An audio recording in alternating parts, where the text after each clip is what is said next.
Kundi E, Morocco walimaliza katika nafasi ya kwanza kwa alama 24 baada ya kushinda michuano yote 8. Huku Niger wakimaliza katika nafasi ya pili kwa alama 15. Na katika kundi F, hili ni kundi ambapo Harambee Stars ilikuwa imejumulishwa katika kundi hili. Ivory Coast walimaliza katika nafasi ya kwanza kwa alama 26 huku wakishinda michuano 8 na kuandikisha sare 2. Gabon walifuata katika nafasi ya pili baada ya kuandikisha alama 25, alama 1 nyuma ya Ivory Coast. Katika kundi G, Algeria walimaliza katika nafasi ya kwanza baada ya kushinda michuano 8 na kuandikisha sare 1 na kumaliza na alama 25.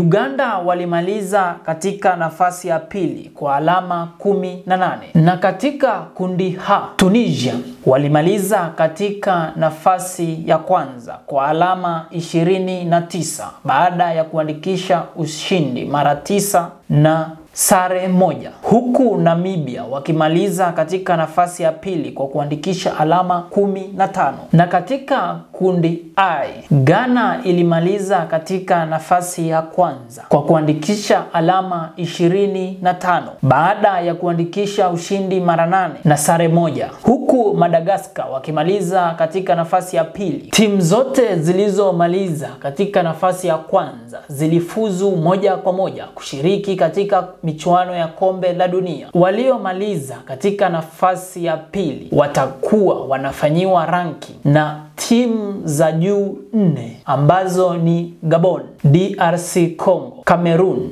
na Nigeria. Watacheza michuano ya mchujo na atakaye shinda katika michuano hiyo ya mchujo ataiwakilisha Afrika kucheza na nchi kutoka mabara mengine ili kufuzu kucheza michuano ya dunia. Gabon itacheza dhidi ya Nigeria katika michujo, huku DRC Congo ikicheza dhidi ya Cameroon. Atakayeshinda kati ya Gabon na Nigeria atacheza na mshindi kati ya DRC Congo na Cameroon, na atakaye ibuka mshindi atawakilisha bara la Afrika katika FIFA World Cup preliminary matches. Na baada ya mechi za African World Cup qualifiers, timu mbili zilijidhihirisha umahiri wao baada ya kucheza michuano 10. Timu ya Ivory Coast na Tunisia hawakuruhusu goli lolote, yani hawakufungwa goli lolote katika michuano 10, na hivyo kuweka historia katika bara hili la Afrika.